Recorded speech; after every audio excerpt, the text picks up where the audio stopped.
Good day po mga idol.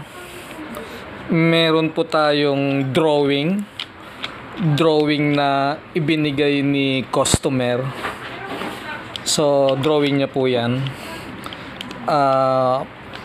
Pagkatapos yung mga kulay pula, puro dagdag ko na lang po yan na inapprovean ni customer. So ibig sabihin kulang pa yung drawing ni customer, kaya nagsulat ako na yung kulay pula, sulat ko naman yan. Yun naman po ang idinagdag ko na inapprovean ni customer. Ayan po, natapos na po. Ayan po, ayan na po siya. Ayan, movable din to. Ayan o, movable. Ayan. Yan, nagmo-move siya.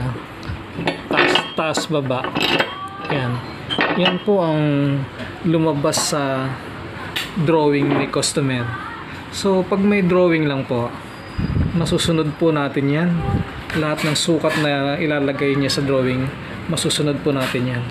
Ayan po ang example na drawing lang po ay magagawa na natin ang actual. Yun lang po. Salamat.